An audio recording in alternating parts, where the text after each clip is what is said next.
হয় অলৰেডি আপোনালোকে গমে পাইছে আমি আৰু এটা প্ৰতিবাদী কাৰ্যসূচী বুলি ক'ব পাৰি এনেকাকৈ কৰ্মবিৰতি অনুষ্ঠানত যোগ হৈছোঁ আজি 2 দিন আগৰ পৰা ইয়াৰ সম্পূৰ্ণ কথা ইতিমধ্যে একবাৰ পাব্লিছড হৈছে আকৌ আপোনালোকে আহিছে এতিয়া মই এইটোৱে কওঁ সিদিনা আমাক আহি উল্টাই এইটো সুস্থিৰ অৱস্থাত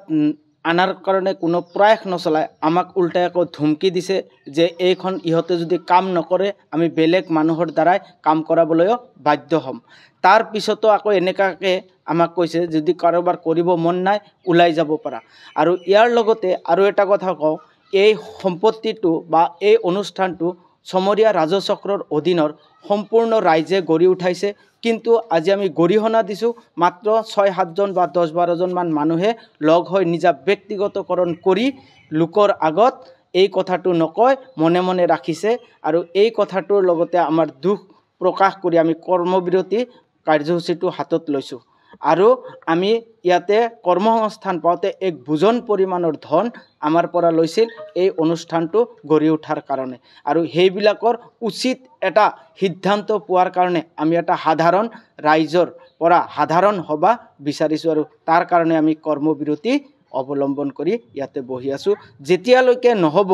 সাধাৰণ সভাটো তেতিয়ালৈকে আমি কৰ্মবিৰতি অনুষ্ঠান আমি চলাই থাকিম কি কৰিছোঁ আমাৰ এই কলেজখন 1994 পৰা আমি ইতিমধ্যে আগতো ইয়াৰে স্পষ্টীকৰণ দিছোঁ 1994 চনতে স্থাপিত হোৱা কলেজ মানে ডিগ্ৰী কলেজৰ লগত আছিল তাৰপিছত আমি ফালৰিঘাটী আহিলোঁ কলেজৰ লগত নহয় কাৰণে হাই ছেকেণ্ডেৰী ছেকশ্যন গতিকে 2010 পৰা আমি 2010 পৰা আজি 2024লৈকে ইয়াত কাম কৰি আছোঁ আৰু পৰিচালনা কমিটিয়ে তেতিয়াই আমাৰ পৰা অনুদান লৈ গৃহ নিৰ্মাণ কৰিছে আৰু আমাৰ মানে ভৱিষ্যত হোৱাৰ আশাত আমি গোটেইবিলাকে বুজন পৰিমাণৰ অনুদান দি ইয়াত সোমাই আছোঁ তাৰপিছত মিটিং হৈ থাকে তেওঁলোকে কিবা কিবি কাম কৰা বুলি কয় লাষ্ট মোমেণ্টত আমি গম পালোঁ যে মানে কি হৈছে কলেজখনৰ কোনো মানে কাম অগ্ৰগতি হোৱা নাই তাৰপাছত চৰকাৰী কি আইন আহিল যে প্ৰায় মানে ভেঞ্চাৰ হিচাপত কোনো অনুষ্ঠানেই নহয় এতিয়া আমি চৰকাৰী সেই আইনখনক আমি আদৰণি জনাইছোঁ আমি বুজিছোঁ প্ৰাইভেট কৰিব লাগিব আমিও যাম কিন্তু কি কৰিছে পৰিচালনা সমিতিৰ সভাপতি প্ৰমুখ্যে কেইজনমান লোক মুষ্টিমেয় লোক লগ হৈ তাৰমানে এই অনুষ্ঠানখনৰ গোটেইখিনি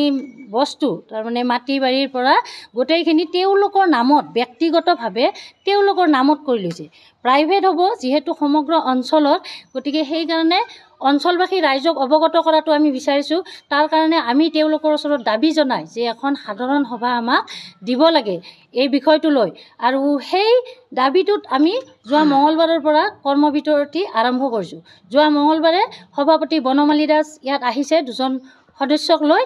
আহি আমাক ইমান বেয়া ব্যৱহাৰ কৰিছে ধমকি দি আমাক কথা কৈছে আমি এখন তেওঁৰ ওচৰত এপ্লিকেশ্যন দিছোঁ তেওঁ এপ্লিকেশ্যনখন লগতো লৈ অহা নাই তেওঁ পঢ়া নাই আমাৰ লগৰ টিচাৰক ধমকি দি তেওঁ পঢ়িব দিছে গোটেইখন শুনাব লাগে তাৰপিছত আমাৰ প্ৰতি মানে ব্যৱহাৰ তেওঁৰ এনেকুৱা আমি এখন ইনষ্টিটিউটত আজি 14 বছৰে কাম কৰিছোঁ কিন্তু যেনেকুৱা ব্যৱহাৰ কৰিছে সামাজিকভাৱে সেইদিনা ল'ৰা ছোৱালীও যথেষ্ট আছে আমি খুবেই দুখিত আৰু তেওঁলোকে আচল সমস্যাটোৰ পৰা ফালৰি কাটি তেওঁলোকে বেলেগ কথালৈ টানি লৈ গৈছে আৰু আমাক ধমকি দিছে যে তেওঁলোকে বেলেগ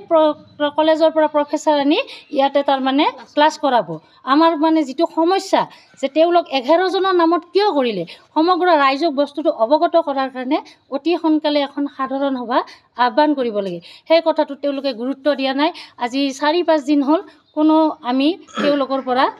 উত্তৰ পোৱা নাই